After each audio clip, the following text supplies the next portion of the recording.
بسم الله الرحمن الرحيم. إن الحمد لله نحمده ونستعينه ونستغفره ونعوذ بالله من شرور أنفسنا ومن سيئات أعمالنا. من يهده الله فلا مضل له ومن يضلل فلا هادي له، وأشهد أن لا إله إلا الله وحده لا شريك له، وأشهد أن محمدًا عبده ورسوله صلى الله عليه وعلى آله وصحبه أجمعين. أما بعد، الله رب العزت بنعمتونو کی یولوی نعمت اغدا دے او یولوی احسان بندگانو بانی دا دے چې د دې بندگانو یو تړون پیدا کی د خپل ځان سره، د خپل دین سره، د کتاب او د سنت سره، د قرآن او د حدیث سره. د الله رب العزت بېشماره بندگان دي او په دې دومره بندگانو کې الله بعض خاص کی او چاڼي کی د دې لپاره چې دی غوږ کیږدي دین ته، د دې لپاره چې دی عملو کې په دین باندې، د دې لپاره چې دی خلکو ته وښیي دا دین. نو دا د الله بیا خاص احسان دی په دغه بنده باندې. او ذکر رسول صلی الله علیه وسلم حدیث کې وایي خیرکم من تعلم القرآن وعلمه. په تاسو کې غوره خلک هغه دي چې قرآن یې زده کوي او نورو ته یې ښیي. دا انسان چې غوره کړی شوی دی او د قرآن ازده کوي یې بل ته ښیي، نو دا د الله په توفیق سره او د هغه په احسان او د هغه په کرم سره. ځکه چې دا کیدی نشي چې یو سړی دی د الله رب العزت د طرف نه توفیق هغه ته نه میلاو شوی او دی د بندګي د الله وکړي، او دا کیدی نشي چې الله رب العزت طاقت نه ورکړی یو بنده له د دیندارۍ او دی د دینداري وکړي. زه دا منمه چې د دې انسان کردار پکې لازمي، د دې مؤمن دینداره کردار پکې وي، خو دا د الله د توفیق نه بعد. نو الله رب العزت یو لوی احسان په موږ هغه دا کړی دی چې په دې مبارک مجلس کې راجمع کړي وو د دین د زده کولو لپاره. خلک راجمع کېږي د دنیا لپاره، څوک د څه دپاره او د څه دپاره، او موږ راجمع شوي وو د دې لپاره چې د الله او د الله د رسول خبره واورو. دا د الله لوی احسان دی په موږ باندې. بیا خصوصا په دې زمانه کې چې فتنې د هر طرف نه دي، د فتنو په دور کې چې یو سړی د دین سره اړیکه لري، نو دی د هر وخت د الله رب العزت شکر ادا کوي. او زه وایم چې داسې سړی د سجدې نه د سره دا سر اوچت نه کړي چې په دومره فتنو کې الله رب العزت دی وساتي، په دې دومره ګناهونو کې الله رب العزت د حفاظت وکړي. نو دا په تاسو باندې او په ما باندې د الله احسان دی. په اوله کې دا نعمت تاسو ته رایادول غواړم. داسې راجمع کېده د دین د اورېدو دپاره او دین د بیانولو دپاره. او الله ګواه دی په دې خبره باندې چې زه د دومره لرې نه چې رالم او ما دوره تفسیر په منځ کې ودرو د یو څو ورځو دپاره، نو الله ګواه دی چې هغه صرف په دې مقصد رالم چې الله راضي شي. او د هغې نه بعد زه د خپل وروڼه، د خپلې خویندې، دوی ته زه یو دوه خبرې وکړم، او که چېرته الله رب العزت د دې دوو خبرو د لاسه ما وبخي او کیدی شي که چېرته په دې دوو خبرو باندې الله چاته هدایت ورکړي، نو زه په دغه مطلب راغلی یم. څه چکر و مکر له نه یم راغلی چې زه راغلی یم قطر لیدو له. هغه سړی په بل ټیم کې هم راتلی شي او بیا هم راتلی شي، خو د دوره تفسیر په منځ کې زه رالم. نو دا د الله د رضا دپاره او هغه محبت چې هغه خالص د الله دپاره دی، د هغې په بنیاد باندې موږ دلته یو ځای شوي یو. او الله رب العزت دی د دې مجالسو نه موږ نه محرومه کوي. او الله رب العزت د مرګ پورې موږ د دین زده کوونکي وګرځئ او الله رب العزت دې موږ له بیا عمل راکړي، موږ له توفیق راکړي د عمل کولو په هغه څه باندې چې څه موږ زده کړو یا څه موږ بیان کړو. او حدیث کې راځي رسول صلی الله علیه وسلم وایي چې کله یو قوم راجمع شي د الله د یادولو دپاره، د دین د زده کړې دپاره، د دین د بیانولو دپاره، نو په دوی باندې د الله د طرف نه خاص رحمتونه راورېږي، په دوی باندې د الله د طرف نه سکینت، سکون، اطمینان هغه نازلېږي او ملائک په دوی باندې له پاسه سوری جوړ کړي.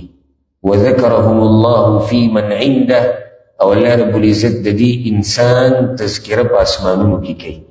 او دا په یو بل حدیث کې راځي، حدیث قدسی دی، رسول صلی الله علیه وسلم وی الله وی اے د آدم بچیا کتا زه په خپل زړه کې یاد کړم نو زه به دې د ځان سره یاد کړم، او که چېرته تا زما تذکره په یو مجلس کې وکړه نو زه به ستا تذکره په داسې مجلس کې وکړم چې هغه به دغې نه غورې، او هغه مجلس د ملایکو په اسمانونو کې الله رب العزت د دې بندګانو تذکره هلته کوي.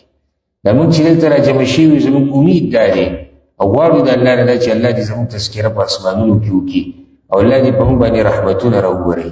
او دا زما تاسو ته بار بار نصیحت دی، تاسو به زما عام بیانونه او درسونه مو اورېدلي چې دا قسمه مجالس په دې کې ګډون، دې ته راتګ، د دې دپاره منډې، دا خبرې اورېده، نشرول، دا چېرته پرې نه دی، ځکه چې هسې زموږ د دیندارۍ دغه حال دی، ټک خطا دینداري کوو.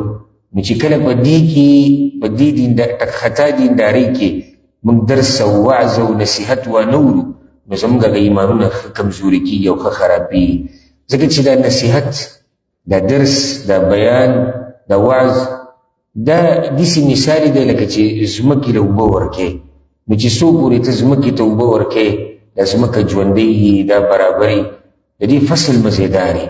دغه شان زموږ دا زړونه دي چې کله موږ د دې دین د بیانونو نه لرې شو او کله موږ د دیني مجالسو نه لرې شو، کله موږ د قرآن د تلاوت نه لرې شو، کله موږ د رسول صلی الله د حدیثونو نه لرې شو، بیا زموږ د زړونه چې دی دا ورو ورو مړه کېږي، زموږ د ایمانونه کمزوري کېږي. د ایمانونه داسې نه دي چې دا په یو ځای ولاړ وي، دا ایمان کته بره کېږي. او دا به تاسو په دې ځای کې محسوسه کړي بغیر د دلایلو بیانولو نه چې زه د قرآن او د حدیث نه دلایل بیانوم، نه، هغه اوږده خبره ده، خو دا دلته موږ محسوسوو چې بهر زمونږ دې ځای ته چې موږ راتلو زمونږ د ایمان کیفیت یو شانو، اوس چې موږ دلته کېناستو دا خبرې موږ اورو او بیانو نو زمونږ د ایمان کیفیت بل شان دی. دغه شان دا ایمان کمیږي، زیاتېږي، او کله دا ایمان د فتنو د لاسه او د بېدینۍ د لاسه او د الله نه د لرې کېدو د لاسه دومره کم شي چې بالکل ختم شي. او ځکه رسول صلی الله علیه وسلم حدیث کې وایي اخره زمانه کې به داسې فتنې راشي لکه د شپې دا توره تکه توره تیاره، داسې فتنې به راشي او یو سړی به د شپې مسلماني، سحر به کافري، او سحر به مسلماني او د شپې به کافري. دا ولې؟ ځکه چې هغه ایمان په کمېدو دی، په کمېدو دی، ورو ورو دومره کم شو چې بالکل دا سړی والعیاذ بالله د ایمان نه خلاص شو.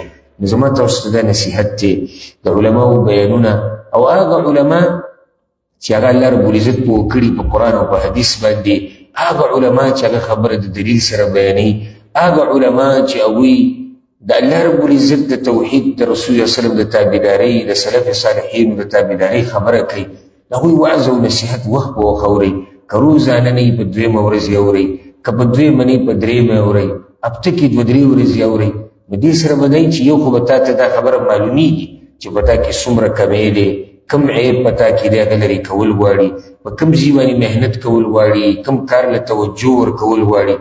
او بله دا که ته برابر ومې که نه، لکه یو نیم سړی داسې خبره کوي او دا د جهالت خبره د انتهایي چې زه دیندار یم، زه عالم یم، زه پلانی او علانی یم، او زه دا او زه دغه، دا خبره زه منم نه چې د عقل خاونې وکړي، زه دا منم نه چې حقیقي دیندار دی دا خبره وکړي، ځکه چې کم سړی دیندار یې والله پېژندلی صحیح او کم سړی دا خپل دین صحیح پېژندلی که نه، نو دی همیشه په ځان باندې عیب لګوي، په ځان ته د نقصان نسبت کوي چې زما ایمان کمزوری دی، زه محنت کوم چې دا ایمان ډېر کم، زما علم کم دی، زه کوشش کوم چې علم زده کم، او ځکه حق پرست علما د دې امت چې تیر شوي دي او دي د هغوی دا نښه ده چې هغوی همیشه د مرګه پورې 80 کاله عمري 80 کاله عمري 80 کاله عمري او هغه بیا دا وایي زه طالب علم یم زه دین زده کوم لا اوس هم نو چېرته به دا خبره نه کې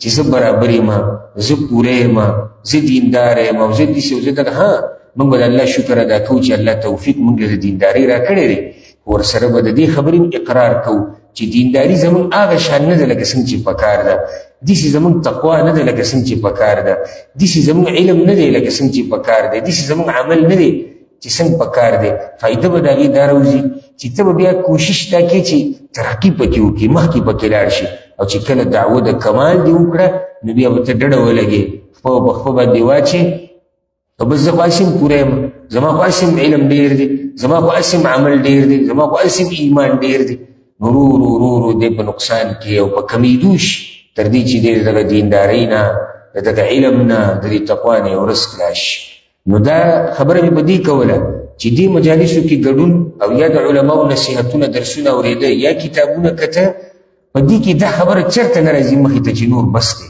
دیندارۍ کې بس کېده ګورې نه ښه او ځکه الله رب العزت خپل پیغمبر صلی الله علیه وسلم ته په قرآن کې وایي واعبد ربک حتی یأتیک الیقین او د خپل رب بندګي کوه تر هغه وخته پورې چې تا له مرګ راشي معنی دا چې د مرګ نه مخکې دمه نشتي د عباداتو کې ګورې داسې یو وخت په موږ نه راځي چې موږ خلاص شو د الله د بندګۍ نه او څنګه به یو سړی د الله د بندګۍ نه خلاص شي او دی بنده د الله او بنده د الله چې شوي نو کې به هغه څه چې د سید ته ویلي دي او ځان به ساتې د هغه څه نه د څه نه چې منع کړی ځکه چې ته بنده او بنده کار دا دی چې دی به د سید او د مشر د هغه خبره به اوري او هغه به مني نو الله رب العزت موږ له توفیق راکړي او د الله د شکر نه بعد او د الله د حمد او ثنا نه بعد زه د دې مبارک ملک شکریه ادا کوم د دوی د حکومت د دوی د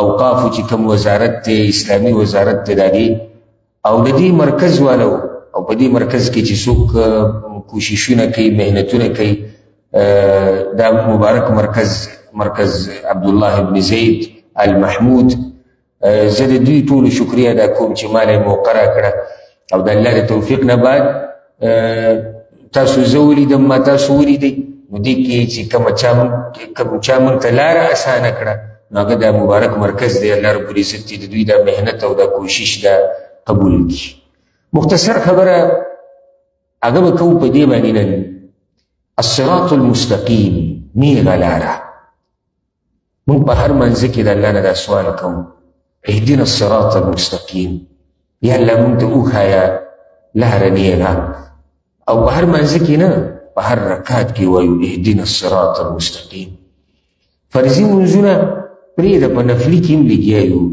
او هر منځ کې موږ وایو اهدنا الصراط المستقیم او د دې نه علاوه هم موږ کله لاس اوچت کړو الله ته موږ وایو یا الله موږ ته لاره نیغه وښایه کله موږ یو چا ته دپاره دعا کوو چې الله دې تا ته نیغه لار وښیي هسې چېرته ما او تا دا سوال د ځان نه کړی دی چې دا نیغه لار څه ته وایي نیغه لار یو سړی به ما ته دا ووایي چې پښتو کې خو موږ نیغه لار درې ته وایي چې نیغه یې دې کشه دا خبره صحیح ده خو دا تعریف په لغت کې دی د صراط مستقیم اهدنا الصراط المستقیم یا الله وښایه موږ ته لاره نیغه موږ له هدایت راکړه هغه لارې ته چې هغه نیغه ده د نیغه لار کومه لار ده او نیغه لار څه ته وایي د دې مبارک یو څو خبرې امید دی چې تاسو یې په توجه سره اورئ او زه هم کوشش کوم چې دا خبره درته واضحه کړم او دومره لرې نه چې زه راغلی او دومره محنت تاسو کړی دی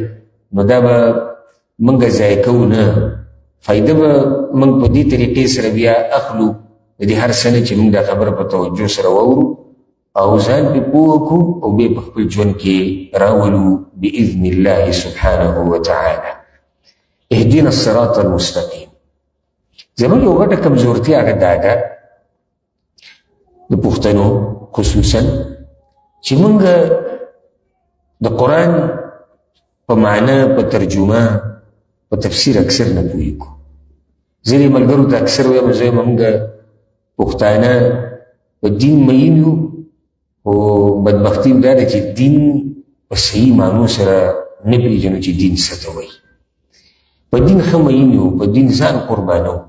خو دا خو د پښتنو تاریخ هغه د دې نه ډک دی او ښکارم د بغیر د تاریخ نه چې د دین دپاره د دیندارۍ دپاره دوی څومره قربانیانې ورکړي دي او کوي لګیا دي.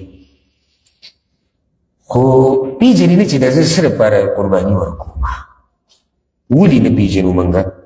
ځکه چې موږ کوشش او محنت نه دی کړی. موږ دین زده کول یعنې په یو طبقې پورې خاص کړي دي. هغه طبقه ده هغه خلک، هغه هلکان، هغه جنکۍ چې هغوی په مدرسو کې، په یونیورسټیانو کې، په جامعاتو کې سبق وایي. فقط مولا پوه شه، دین پوه شه، مولوي صاحب پوه شه، دین پوه شه، شیخ صاحب پوه شه او دین پوه شه. دا د پوخانو دا طریقه دي سره روانه. خبرای چې کوم کس دی چې هغه علم نه کوي، یا هغه مولا نه دی، یا هغه شاګردانو کې نه دی، طلباو کې نه راځي، یا هغه زنانه چې طالباتو کې نه ده، یا د دوی نه علاوه چې څوک دي د الله بخلي دي، دوی به هر څه کوي. نه، دا نقصان دی. نقصان موږ داسې وکړو چې موږ دین هغه یو طبقې پورې خاص کړو. حالانکې الله رب العزت رسول صلی الله علیه وسلم مسلمانان خو پرېږده، دا کافران چې دي او که هغه په هر قوم کې دي او په هر ملک کې دي، الله رب العزت دا پیغمبر دی ټولو ته رالیږلی دی. او صرف د انسانانو خبره نه، د پیریانو ته الله رالیږلی دی. نو بیا په مسلمانانو کې دننه څنګه دي یوې طبقې پورې دا خبره خاص شي چې دوی به دین زده کوي او په دیندارۍ او په دین به عمل کوي، دا بله طبقه چې ده نه، د دوی لپاره ضروري نه ده. دا زه منمه، بعض خبرې ضروري نه دي، بعض ضروري دي. کومې چې ضروري نه دي د عامو خلکو دپاره، هغه جوهر علم دی، دقیق علم، تفصیلي علم، او د یو مسلې ویښ ته کوزېده، دا زده کول په عوامو لازم نه دي، په عامو مسلمانانو لازم نه دي، دا د علماو دپاره دي. دوی ته مسلې راځي، دوی تحقیق کوي، دوی تدریس کوي، دوی مطالعه کوي، دوی د امت رهنمایي کوي، دا د امت مشران دي. دی به لازم هرې مسلې ویښ ته ځان رسوي. هر چې عوام دي دی به هغه دین کم سے کم زده کوي، هغه دین کم سے کم زده کوي چې هغه د بنیاد او د اصولو سره تعلق ساتي او د هغه عباداتو سره چې هغه روزمره یا زموږ په ژوند کې راځي، که روزانه نه شي زموږ په ژوند کې راځي. لکه د عقیدې مسایل زده کول، بنیادي د عقیدې غټ غټ چې کوم مسایل دي دا زده کول، دا په هر مسلمان لازم دي. الله څوک دی؟ پیغمبر صلی الله علیه وسلم باندې ایمان څه ته وایي؟ آخرت څه ته وایي؟ ملایکو باندې ایمان، په کتابونو باندې ایمان، دا غټې غټې مسلې دي، دا زده کول په هر چا لازم. مونځ موږ د اسلام رکن دی او روزانې کوو، فرض او نفل، کم سے کم چې تاله د مانځه طریقه درسي، کم سے کم چې تاته د روژې مسایل معلوم وي، کم چې بنیادي مسایل دي، کم سے کم چې یو سړی زکات ورکوي، مال ورسره دی چې دته د زکات بنیادي مسایل معلوم وي، د مور پلار سره ناسته پاسته، د هغې آداب، د هغې طریقې چې دا درته معلوم وي، د بچو سره د ژوند تېرولو طریقه، د بچو حقوق په مور پلار باندې، د مور پلار حقوق په بچو باندې، چې دا خو کم سے کم معلوم وي. ښځې ته د خاوند حق، خاوند ته د ښځې حق، چې دا خو دوی ته معلوم وي کم سے کم. یو مسلمانه کورنۍ څنګه وي، مسلمانه کورنۍ څنګه ژوند تېروي، چې یو سړی مسلمان وي، ښځه مسلمانه ده، بچي مسلمانان دي، مور پلار مسلمانان دي، دوی په یو کور کې اوسي، دا ژوند به څنګه تېرېږي؟ د دې خو لازم څه اصول شته په شریعت کې، د دې لپاره څه مسلې مسایل بیان شوي دي، کم سے کم چې ما او تا خو هغې زده کړو. یو سړی مزدور دی، یو سړی مزدور دی، مزدوري کوي، کم سے کم چې دی هغه مسایل بنیادي معلوم کړي چې هغه د مزدورۍ سره تعلق ساتي، کومه مزدوري ته کولی شي، کومه نشي کولی، کم مال حلال دی، کم حرام دی. یو سړی تاجر دی چې دی معلومات وکړي چې تجارت کم حلال دی، کم حرام دی. یو سړی ډاکټر دی، یو سړی انجینیر دی چې دی د خپل فن سره چې څه تعلق ساتي، کم سے کم چا خو یاد کړي. کنه موږ دا نه دي ویلي چاته چې یو سړي باندې هسې یره راشي وس او خوله پرې راماته شي چې اخ دا خو موږ ته وایي چې تاسو د دین بالکل داسې زده کوئ د الف نه د یا پورې چې کومه وړه مسله ده او ګټه، دا د علماو کار دی، دا زه منم، دا د طلباو کار دی، دا د طالباتو کار دی. خو عام مسلمانان چې دي په دوی باندې د دین بنیادي مسایل زده کول هغه لازم دي. او د دین په بنیادي مسایلو کې یو دا خبره هغه ده چې موږ کم سے کم په دې مانځه خو پوه یو که چې زه په مانځه کې څه وایم، زه په مانځه کې سوره فاتحه وایم. حتی په سوره فاتحه پوهېږي؟ یاره وایي سوره فاتحه خو موږ دغه وایو الحمدلله رب العالمین الرحمن الرحیم مالک یوم الدین. افسوس خبره ده، یو سړی به ما ته دا وایي چې ته تپوس دا کې چې ته د سورې فاتحې ترجمه درځي او که نه، یا ته مې پوهېږي او که نه. ډېرو له سورې فاتحه ویل نه ورځي چې سورې فاتحه ویلی کېږي څنګه. نو موږ به څنګه پوه شو چې موږ له تلاوت د سورې فاتحې نه راځي، موږ ته به څه پته ولګي چې د اهدنا الصراط المستقیم د دې څه مطلب دی. مانځه کې ځکه خو زموږ په منځونو کې خوند هم نشته. لکه چې موږ ودرېږو الله سبحانك اللهم وبحمدك وبشو منډه ده الحمدلله رب العالمین الرحمن الرحیم مالک یوم الدین. که چېرته ما ورته په معنی پوهېدې که نه، د مونځ به موږ له خوند راکولې. که تلاوت که د امام لنډولې نو موږ به خفه کېدې چې دی ولې دا مونځ لنډوي، ځکه چې هلته زه پوهېږم چې د امام څه وایي. موږ به د هغه ایتونو سره جړلې، کوم ایتونه چې د عذاب خبره کوي، د الله د عظمت بیانوي، الله شان پکې بیانېږي، د آخرت سختي پکې بیانېږي. موږ به د هغه ایتونو سره د الله نه غوښتنه کوله، امیدونه به هم ډېرېدی په کومو ایتونو کې چې د جنت باس راځي، د الله د رحمت باس راځي. دا به هله کېدی چې کله موږ د الله په کلام باندې پوهېدی. اهدنا الصراط المستقیم دا خو موږ ډېر په اسانه ووایو چې یا الله موږ ته وښایه لاره نیغه. خو بیا اخوا لاره نیغه څه ده چې د موته یې د الله نه غواړو. اهدنا وښایه موږ ته. هدایت ښودنې ته وایي په لغت کې. هدایت په عربۍ کې ښودنې ته وایي. د هدایت دوه قسمه دی. دلته ته د الله نه دوه قسمه هدایت غواړې. دا خبره یاده که. یو هغه دا دی، او تاسو به انشاءالله که زما عام درسونه نور اورئ کوم چې زه هلته سعودي عرب کې کوم، نو تاسو به په اکثرو مسلو باندې پوهه انشاءالله. اهدنا الصراط المستقیم کې ته دوه قسمه هدایت د الله نه غواړې. دوه قسمه هدایت، ځکه چې هدایت دوه قسمه دي. یو هغه هدایت دی چې هغې ته هدایت التوجیه والارشاد ویلی کېږي. یو چاته لار ښوه، یو چاته لار ښوه. اوس به یو سړی ما ته وایي چې خبره داسې اوږده کړه. یو چاته لار ښوه خو دغه هدایت دی او دغه یو قسم دی، نو بل پکې څه شی دی. خو لار دې ورته وښوه او موږ هم الله ته دا وایو چې الله ما ته لار وښایه. زه نن تاسو ته یو ډېره فایدهمنه خبره بیانوم، دا په توجه واورئ. یو هدایت دی چې الله ما ته لار وښایه، هدایت التوجیه والارشاد، او دا هدایت د الله په لاس کې دی او دا هدایت د مخلوق سره نشته. لکه انبیا الله را لېږلي دي دپاره چې خلکو ته لار وښیي. علما لېږلي دي دپاره دي چې خلکو ته لار وښیي. زه چې دلته ناست یم تاسو ته بیان کوم، هم دې دپاره تاسو ته لار وښیي. دویم هغه هدایت دی، هدایت التوفیق هغې ته ویلی کېږي چې دا سړی بیا د نیغې لارې ته راواوړي. دا بل هدایت دی. موږ دلته د الله نه دوه سواله کوو چې هغه دې ظاهره کې یو سوال، خو که تفصیل له لاړ شي موږ د الله نه دوه سواله کوو دلته. اهدنا الصراط المستقیم، یا الله ما ته لار وښایه نیغه. ښه سوال چې الله لاره نیغه وښوه، نو دې بل هدایت ته څه ضرورت دی؟ خو دغه کافي دی که نه؟ ډېرو خلکو ته نیغه لار ښه معلومه ده، خو په دې نیغه لار روانېږي نه. ښه ورته پته ده چې دغه کار چې کوم دی دا فلانې دا دینداري ده، دا موږ ته الله ویلی دی، دا موږ ته د الله رسول ښوولی دی، خو کوي نه. دې ته اوس نیغه لار معلومه ده. ښه، او ډېر خلک داسې دي چې هغوی ته کږه لار معلومه ده، چې کومه کږه ده او د هدایت نه او د نیغې لارې نه اورېدلې ده، هم په دغه کږه باندې په خپله روان دی. زموږ دې بل هدایت ته هم ضرورت دی. یا الله ما ته وښایه لاره نیغه، او ما له طاقت او توفیق راکړه چې په دې نیغه لار روان شم. نو په اهدنا الصراط المستقیم کې موږ د الله نه دوه سواله کوو. هغه دا چې یا الله ما ته نیغه لار وښایه، او په دې نیغه لار باندې بیا ما له د عمل کولو توفیق راکړه. که مشهوره دعا ده، اللهم ارنا الحق حقا وارزقنا اتباعه. یا الله موږ ته حق حق وښایه، او بیا د حق د تابعداري توفیق راکړه. دکه دوه خبرې شوې که یا الله ما ته حق حق وښایه. کله سړي ته حق نه ښکاري، کله سړي ته حق باطل ښکاري، او کله ورته باطل حق ښکاري. دا ټول به غلطې دي. وایي نه، یا الله ما ته دا حق حق وښایه، بیا خبره په دې ځي بندېږي نه، او بیا ما له د دې حق د تابعداري کولو توفیق راکړه. اهدنا الصراط المستقیم کې چې کوم هدایت موږ د الله نه غواړو، هغه موږ د دوه قسمه هدایت د الله نه غواړو. یا الله ما ته لاره نیغه وښایه، او دویمه څه؟ زه غواړم تاسو هم څه جواب راکړئ.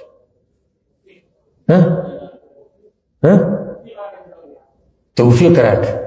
زه چې هلته کوم درسونه کوم او زمونږ چې کوم هلته شاګردان دي الله یې د هغوی حفاظت وکړي زه د هغوی سره داسې عادت شوی مونږ همیشه د سوال جواب کوو چې د ملګري تکړی تپوس کوو منځ کې ټول جواب راکوي تاسو په بیانونو کې اورېدلي مې اورېدلي به دا چې کله سړی دیني مجالسو کې کیني دې خبرو سره عادت شي دیني مجالسو کې چې نه کیني که نه او په دې سټیج باندې سړی ودرې ورته وایي چې صرف دغه خبره وکړه چې نن به دا پروګرام وي او نن به بیان وي که ده دا خبره وکړه بیا ما ته ووایه او که وکړم نو دومره بد حال به وي او رپېږي به او ساه به یې رامات شي او خولې به پرې روانې شي ولې ځکه چې ده چېرته داسې مجالسو کې خبره کړې نه ده نو په دیني مجالسو کې برخه الی په هغه خبرو کې چې هغه تا ته معلوم وي نو موږ د الله نه سوال کوو چې یا الله ما ته نیغه لار وښیه او ما په دې نیغه لار باندې روان کا ها اوس راځو دې الصراط المستقیم څه ته وایي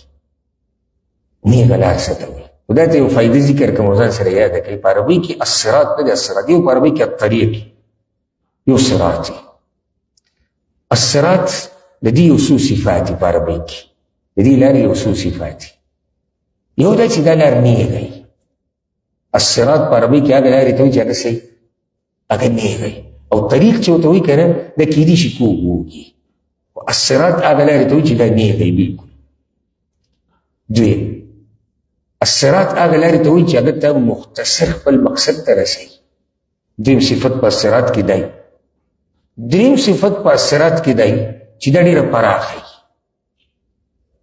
اوس دا یاده که الصراط مستقیم یا الله موږ ته وښیه نیغه لار یعنې هغه نیغه لار چې کوم الله ته رسېدلې ده دا لږ تعریف دی اوس ګوره دې درې خبرو ته راځو چې دا دلته شتي که نشتي الصراط نیغه لار دې کې خو شک نشته چې کومه لار الله ته ځي هغه نیغه ده او مختصر ده الله ته د رسېدو لنډه لار هغه دغه لار ده کومه چې د الله ده کومه چې د رسول صلی ده کومه چې د قرآن او حدیث مختصر څنګه ده پته نشته تاسو ذهن مو دې خبرې ته وستلی او که نه نیغه لار مختصري نیغه لار صحیح مختصري څنګه کومه لار چې کږه وږئ که نه دا سړي له ټیم ډېره وي کږه وږه لار یو طرف ته تاویږي او بل طرف ته تاویږي دا د سړي نه ډېر زیات ټیم لري نیغه لار د سړي نه ټیم نه لري دا کومه لار چې الله ته رسېدلې که دا نیغه لار ده دا چا رسي زر دی الله ته رسي او شر باقي کې دا نشته په دې لار پاتې شي واضح دا لار پراخه ده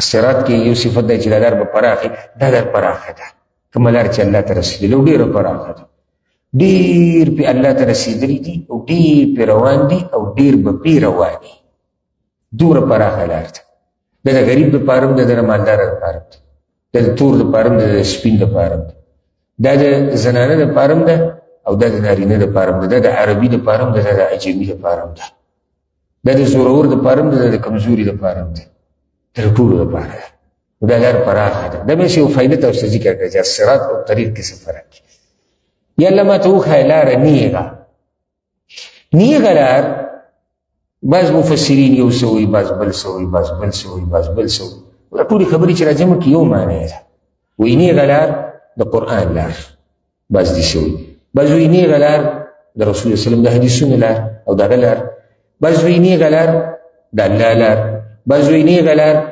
اسلام دی بعض وایي نیغه لار قرآن او حدیث خو دا ټولې خبرې چې راجمع کړي یو خبره شوه که نیغه لار الله په قرآن کې وایي وان هذا صراطي مستقیما او یقینا دا لار زما لار الله وایي نیغه لار ده فاتبعوه په دې پسې روان شئ اوس بیا هغه خبرې له راځو ګوره وان هذا صراط مستقیما دا زما نیغه لار ده الله وایي دا لار زما نیغه لار ده که دا کومه لار الله وایي چې دا زما نیغه لار ده هغې مونږ ته ښولې ده د انبیاو په ژبه او هغه وحي په ذریعه باندې کومه چې مونږ ته رالیږلې بیا وایي فاتبعوه نو په دې پسې روان شئ نو بیا هغه دوه هدایتونو له خبره راغله یعنې لار خو مونږ ولیده چې الله وایي دا زما لار ده کومه لار ده یا الله وایي دا وحي زما لار ده که نه په دې وحي باندې راځه الله وایي فاتبعوه یوازې لار پېژندل نه دي په دې لار پسې بیا روانېده دي وان هذا صراطي مستقیما الله وایي دغه لار زما لار ده نیغه لار ده فاتبعوه په دې پسې روان شئ ولا تتبعوا السبل او په ډېرو لارو پسې به نه ځئ د دې نه بله فایده دا راووته چې نیغه لار چې کومه الله ته رسېدلې ده هغه یوه لار ده کومه لار چې موږ په سوره فاتحه کې په مخ الله ته سوال کوو چې الله ما ته وښایه او ما پرې روان که، هغه دغه یوه لار ده، دوه نه دي، درې نه دي، څلور نه دي، پنځه نه دي، هغه یوه لار ده. ځکه که تاسو قرآن تلاوت کوئ که نه او ترجمه اورئ یا تفسیر ګورئ، نو دا خبره په ډېرو ځایونو کې تاسو وینئ چې د هدایت لار په قرآن کې دا یوه ذکر کېږي او د ګمراهۍ لارې ډېرې ذکر کېږي. او دغه شان قرآن کې چې رڼا ذکر کېږي نو یو ذکر کېږي او ظلمات تیارې ډېرې ذکر کېږي، ځکه چې هدایت یو دی او ګمراهۍ لارې ډېرې دي. او حدیث د عبدالله بن مسعود رضی الله عنه مشهور حدیث دی چې رسول صلی الله علیه وسلم سره یو پیر موږ ناسو او د جنازې وخو، نو لا ټیم پکې و لا وخت پکې و، نو رسول صلی الله علیه وسلم پوه کړو. وایي داسې پوه کړو چې یوه داسې کرښه وویسته، نیغه کرښه. بیا د دې نیغې کرښې ښي طرف ته او ګس طرف ته یې کرښې وویستې، ښي طرف ته داسې یو څو کرښې، ګس طرف ته یو څو کرښې داسې. او بیا دا وی دا په منځ کې چې کومه لار ده دا نیغه د الله لار ده. او دې ښي او ګس ته چې کومې لارې تللي دي دا د شیطان لارې دي. نو ګوره د شیطان لارې ډېرې دي، د ګمراهۍ لارې ډېرې دي، د هدایت لار یوه ده. اوس که یو سړی دا ووایي چېرې الله ته چې موږ رسو نو عبادت خو قسمه قسم دي. یو سړی لمونځ کوي، یو سړی تلاوت کوي، یو سړی صدقه ورکوي، یو سړی زکات ورکوي، یو سړی ذکر کوي. دا خو ډېرې لارې نه شوې، نه، لارې یوه ده. ځکه چې دا هر څه همدغه رب موږ ته ښوولي دي چې ته به یې کوې، دا هر څه موږ ته رسول الله وسلم ښوولي چې ته به یې کوې. نو لنډه ده، نیغه لار څه ته وایي چې کومه موږ د الله نه غواړو، هغه لار د الله ده، هغه لار د رسول الله وسلم ده، هغه لار د توحید ده. دا خبره یاده کړئ، هغه لار د توحید ده. عقیده به خالص صفا ساتي، یوازې به د الله بندګي کې، د الله سره به هېڅ څوک نه شریک کې، هېڅ مخلوق به د الله سره نه شریک کې، نه ولي، نه نبي، نه کاڼې، نه ونه، نه بوت، نه بل او نه فلان او نه الله. دا نیغه لار ده. که چېرته دې عقیده کې ګډوډ شوي که نه نو په خپله پوه شي چې ته نیغې لارې نه اورېدلې. نیغه لار د رسول الله وسلم تابعدارۍ ته وایي. الف نه د یا پورې ادخلوا فی السلم کافه. نیغه لار څه ده؟ الله وایي په اسلام کې به پوره ورننوځي، دا نیغه لار ده، پوره به ورننوځي. پوره به څنګه ورننوځي؟ د عقیدې نه شروع وکړه او د اخرنۍ وړې خبرې پورې ته په اسلام باندې عمل کوې. دا په منځ کې نه وی چې زه دیندار یم او زه په اسلام باندې مین یم، خو دا پلانې مسله چې ده په دې کې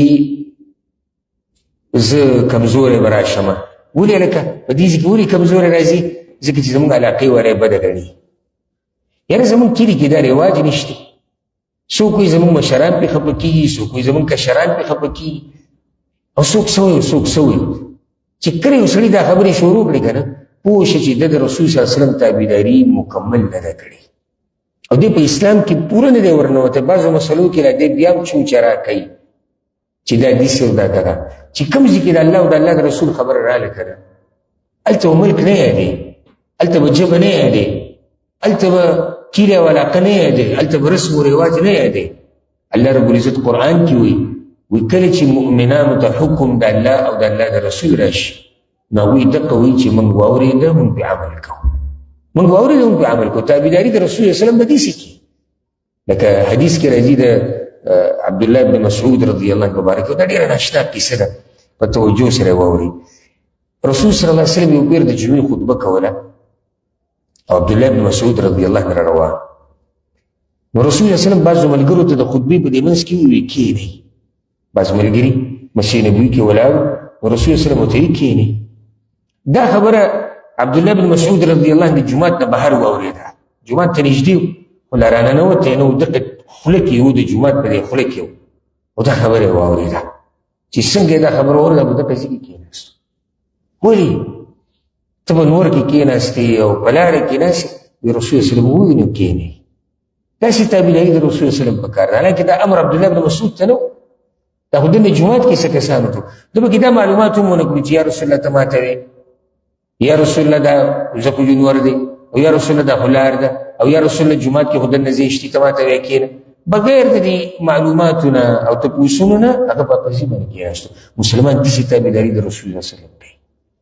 او کله چې د خیبر غزا وه او رسول صلی الله علیه وسلم علي بن ابي طالب رضی الله عنه جنډه ورکړه، وی دا جنډه دا بیرغ دا واله دا به تا سره او لاړ شه د الله په نوم باندې او الله به فتح درکوي.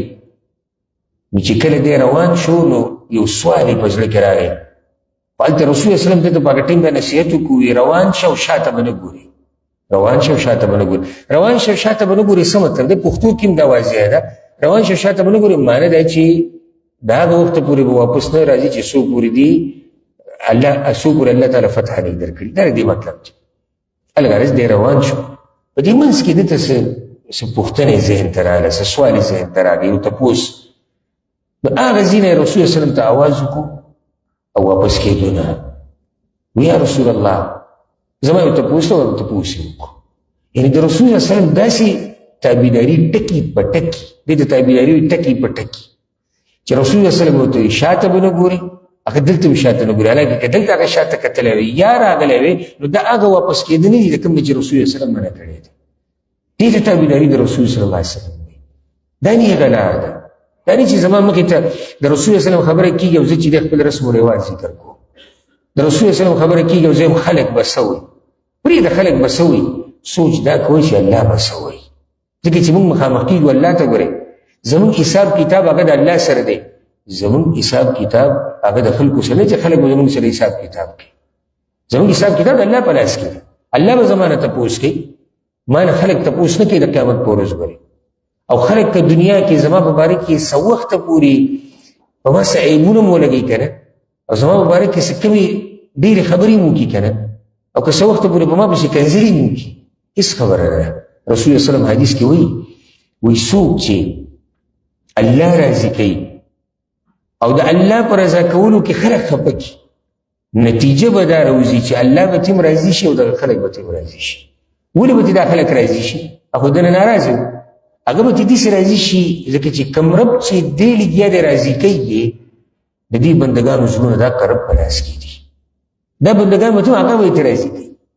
او څوک چې الله ناراضه کړي او بندگان رضا کی، نتیجه رسول الله صلی الله علیه وسلم وی دا راوځي الله خو ته ناراضه شو، بندگان ته هم ناراضه شي. نیغه لار دا ده چې ته به الله راضي کړي. نیغه لار دا ده چې ستا به نظر په دې خبره باندې چې الله به څه وایي. او زه کله دا هم په بعضو درسونو کې موږ په کار چې د ماشومانانو تربیت هم په دې باندې کوو. هغه داسې لکه کله زمونږ ماشومان یو غلط کار وکړي که نه، نو موږ باید ټکي استعمالوو چې هغه داسې نه چې ګناه ده، خو د هغې نه ښه ټکي موږ سره شته چې موږ یې استعمالولی شو. مثال بله درکړم. یو مثال دا دی لکه موږ ماشوم ته دا وایو مه کوه، په دې کار سړی ښه نه ښکاري. دا جمله خرابه خو نه ده، دې جمله کې څه نقصان خو نشته که نه. ښه که د دې په ځای موږ درته وایو چې مه کوه، دا کار حرام دی، یا د دې کار نه الله موږ منع کړي وو، دا کار منع کړي. د ده په ذهن کې دا خبره د وړوکوالي نه پاتې شوه چې زه به هغه څه کوم چې الله راته د کولو ویلي دي او د هغه څه نه به ځان بندوم چې الله ته زه بند کړی یم، زما د خلکو سره کار نشته. که موږ بچي ته دا وایو که نه چې بچیه دا کار مه کوه، خلک به څه وایي. هم د دې جملې په ځای که موږ داسې ووایو که نه چې زویه یا لور دا کار مه کوه، الله به څه وایي. چې دې په دې ټکي باندې رالوی شي. ګوره موږ د خپلو مشرانو نه اورېدلي دي، عام پښتنو خبره کوم چې خلک به څه وایي. هغوی د خپلو مشرانو نه اورېدلي خلک به څه وایي. موږ هم دا وایو خلک به څه وایي. زه غواړم چې دا جمله موږ په دې نسل کې ختمه کړو چې دا خلک به څه وایي، او دا بدله کړو په دې باندې چې الله به څه وایي. سم خیال دی؟ دا جمله به ګوره نه دي دغې نه چې الله به څه وایي. الله به څه وایي یعنې زموږ ټول سوچ به دین دی. نو که چېرته څوک ناراضه کېږي هم ناراضه دي شي. نیغه لار دا ده چې ته به تابعداري د الله کې او د الله د رسول نه کې. او یو خبره ته ذکر کوم، او دا خبره په دې زړونو باندې ولیکئ، صرف اورېدنې دي، په زړونو یې ولیکئ. د نیغې لارې په دنیا کې په نیغه لار باندې تګ او په دنیا کې په کږه لاره باندې تګ د دې تعلق په آخرت کې د یوې لارې سره دی. او څنګه؟ آخرت کې یو لاره ده، هغې ته پل صراط ویل کېږي. موږ ټولو ته معلومه ده. چې هغه د جهنم په شا باندې یو پل دی، یو لار ده، په هغې به سړی تېرېږي. جنت ته د تلو بله لار نشته چې څوک پورې په دې لار نه تللی. او الله دې په هغه ورځ موږ واړوي سره زموږ د مشرانو کشران. په دنیا کې چې په نیغه لار روان وي که نه، په دغه پل صراط باندې به تېرېږي. دا یقیني خبره ده، دا خبره د الله او د الله د رسول ده چې په دنیا کې کم سړی په نیغه لار روان او په نیغه لارې خاتمه وشوه، آخرت کې دی په دغه لار باندې چې هغې ته پل صراط ویل کېږي، دی په دې باندې تېرېږي. که موږ ته دا غواړو چې په پل صراط باندې تېر شو، نو دنیا کې به په نیغه لار باندې روانېږو. بله ګوره، که دلته کوږ وږ شوي که نه، هلته نقصان جوړېږي. څنګه؟ رسول صلی الله علیه وسلم حدیث کې یو ډېر اوږد حدیث دی، او رسول وسلم پکې د پل صراط ته صفات بیانوي چې پل صراط دا دی دا دی. رسول وسلم وایي علیه کلالیب.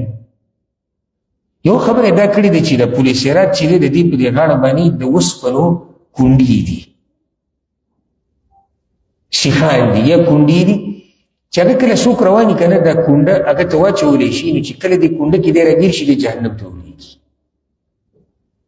دې پل صراط باندې دا کلالیب لګېدلي، دا کونډې لګېدلي دي. دا په دنیا کې په نیغه لار باندې کونډې شته. سړی وایي چې په دنیا کې په نیغه لار کې کونډې کوم ځای دي؟ دا شهوات، دا شبهات، دا ګناهونه، دا شیطان تابعداري، دا فحاشي، دا زناګانې، دا سود، دا دوکې دړکې، دا شرک، دا بدعات، دا خرافات، دا ټولې هغه کونډې دي چې پل صراط باندې دي.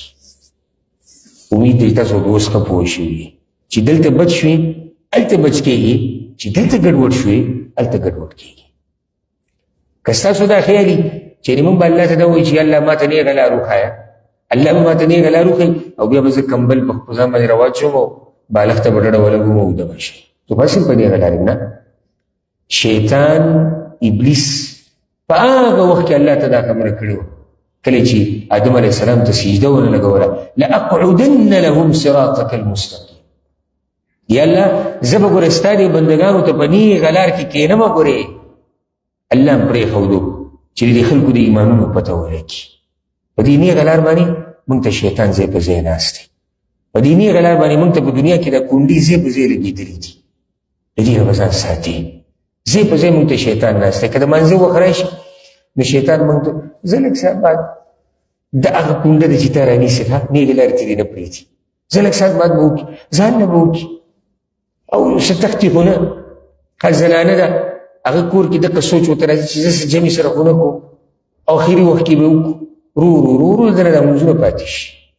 که قرآن کولاو کو تلاوت را شروع کوو، شیطان به راته راشي، بس کله به اګرمي کوو، کله به زموږ په ملا درد راځي، کله زموږ په سر باندې بوج راشي.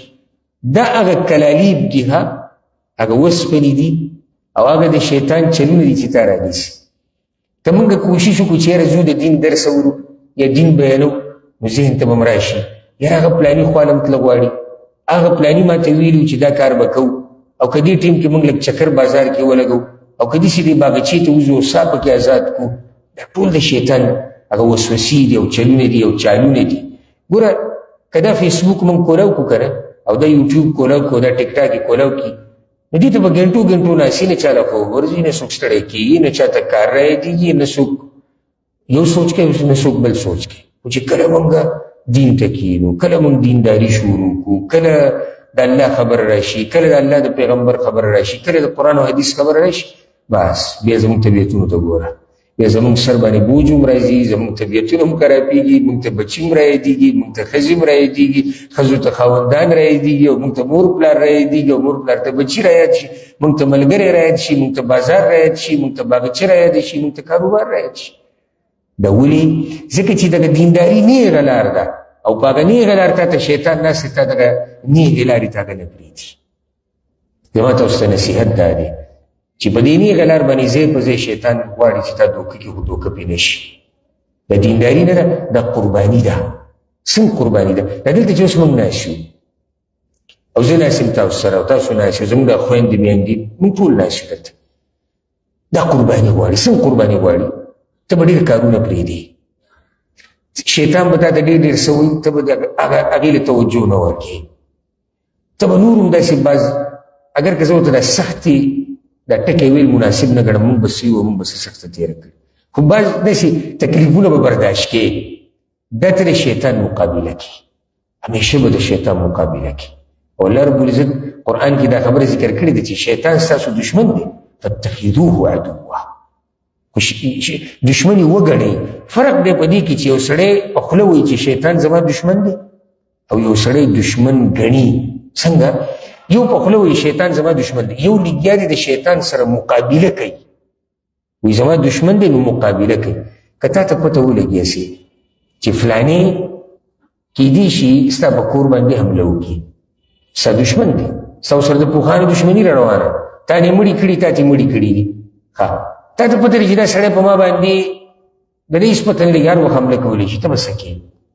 ته به د کور څوکۍ کې، ته به هر وخت ځان سره اسلحه ساتي، ته به ځان بلکل بیدار ساتي، ځکه چې ته یقیني د دغه دشمن سره مقابله کول غواړې. ها موږ د شیطان سره څنګه مقابله کوو؟ صرف په خوله باندې وایي شیطان، نور چې شیطان راته څه وایي هغه منو. نو نیغه لار که غواړي چې الله ته پرې ورسئ، او که غواړي چې په دې نیغه لار پاتې شئ، او که غواړي چې نیغه لار درته ښکاري شي، نو د شیطان به مقابله کوئ. هر وخت د الله نه سوال کوئ چې الله ما ته هدایت وکړي. دا خبره یاده کړئ هر وخت، یوازې لمونځونو کې نه. رسول الله وسلم به د الله نه هدایت غوښتو، د انبیاو دعاګانې داسې دي چې هغوی به د الله نه هدایت غوښتو، صحابه کرامو به هدایت غوښتو. موږ کې هر سړی هدایت ته محتاج دی، په دې به خفه کېږئ نه. اکثر پښتانه په دې کوڅه کېږي، ته ورته الله ته هدایت وکړي، بس په دې کوڅه شي، ولې ما نصیب چلته. موږ هر وخت هدایت ته محتاج یو، موږ هر وخت هدایت ته محتاج یو. ما نه ورځ یو کس تپوس وکړو، ما ته یې وویل ته چې دا وایې چې موږ کې هر سړی هدایت ته محتاج دی. یو سړی په هدایت باندې یي، په نیغه لار روان یي، نو دی څنګه هدایت ته محتاج شو؟ او په نیغه لار دی روان دی، نو دی نور د الله نه څه غواړي؟ نو جواب د هغې دا دی، نیغه لار د الله نه غوښته او په نیغه لار سړی دی د الله نه څه غواړي؟ جواب یې واوره، دی د الله نه دا غواړي چې یا الله په نیغه لار یمه، خو د مرګه پورې مې په دې نیغه لار وساته، ځکه چې د سبا هېڅ پته نه لګي. سبا به زه په دې لار یم، نه به د الله ته پته. نیغه لار باندې دا سړی دی، خو دی بیا هم الله ته ما ته نیغه لار وښایي. دی د الله نه دا غواړي چې زما د هدایت ډېر کړي، ځکه چې هدایت د ټولو خلکو یو شان نه دی، د چا غلط دی چا نه دی. نو هر وخت د الله نه هدایت غواړئ، د خپلو بچو دپاره، د خپلو ښځو دپاره، د خپلو خاوندانو دپاره، د خپلو میندو پلارانو خپلوانو دپاره. او خصوصا زما دلته دا نصیحت ته میندو خویندو ته دا دی، زموږ په دې زنانو کې یو دا عیب د دوی خیري ډېرې کې، حالانکې دا په دې ډېرو اکثرو زنانو د ټولو زنانو دا یو عیب دی چې دوی دا لعن او طعن او خیري دا ډېرې کې حدیث کې راغلي، خو زموږ دا بیا ډېرې زیاتې کې. نو که د دې خیرو په ځای موږ بچو ته دا وایو چې الله دې تا ته هدایت وکړي، الله دې تا پوه کړي، یو ورځ به الله دا دعا قبوله کړي او دغه بچي ته به هدایت وشي، دغه بچی به په نیکه لار روان شي. دغه شان پلارانو ته زه دا وایم، بچي ته که ډېر زیات غوسه شي، نو د خیرې په ځای د بدو ردو ویلو په ځای ورته داسې ووایه زوی الله دې تا پوه کړي، الله دې تا ته هدایت وکړي. او حدیث کې راځي چې د مور پلار دعا نه رد کېږي. نو دعا نه رد کېږي، او تا دعا ده وکړه چې الله دې تا ته نیغه لار وکړي، یو ورځ به ورته الله نیغه لار وکړي او الله به هغه نیغه لار روان کړي. نو دا یو څو خبرې چې تعلق یې ساتو د نیغې لارې سره، الصراط المستقیم، اگر که خبرې ډېرې زیاتې دي، خو دا یو څو خبرې دي او مختصر وي، او ما کوشش ته وکړو چې موږ په اسانه طریقې سره پوه شو.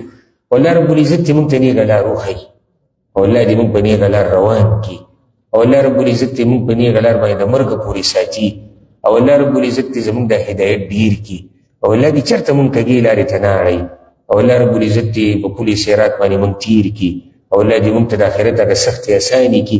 او په آخره کې زه ستاسو ټولو شکریه ادا کوم چې تاسو وخت ورکړو، ستاسو د محبت مننه، او ستاسو د محبت ما سره الفاظ نشته چې هغه زه تاسو ته ووایم، او ستاسو د محبت زما سره چې دی د الله دپاره دی، او زما د محبت چې تاسو سره دی هغه د الله دپاره دی. او د قیامت په ورځ رسول صلی الله علیه وسلم حدیث کې وایي داسې خلک به د الله د عرش په سوري کې ولاړ وي. الله دې موږ ته د قیامت په ورځ د الله د عرش سوری نصیب کړي.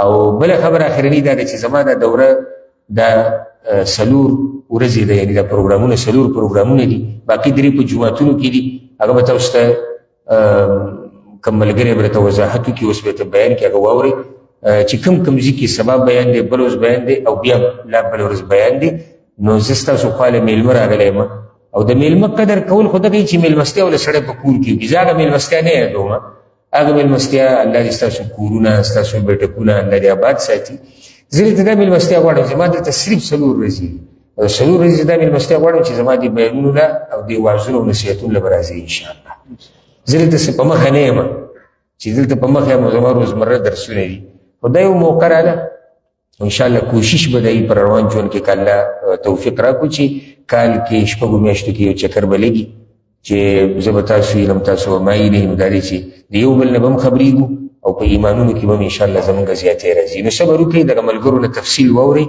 چې دا پروګرامونه په کم کم ځایونو کې دي چې بیا هغې ته ځان په ټیم راورسوئ الله رب العزت دې ستاسو دا راتله قبول کړي او الله رب العزت دې زمونږ دلته دا جمع کېدل دا د جنت ته د تلو ذریعه وګرځي او کوم وروڼه او خویندې چې نه دي خبر ډېر به نه خبر نو هغه تاسو خبر کوي او د ځان سره نور ملګري راولئ وروڼه راولئ خویندې راولئ ځکه چې هېڅ پته نه لګي الله چاته هدایت په کومه خبره وکړي او که چاته الله هدایت ستا په ذریعه وکړو نو دا به ستاسو دپاره لوی اجر شي الله رب العزت دې زمونږ دا کوشش او محنت قبول کړي هذا والله اعلم وصلى الله وسلم على نبينا محمد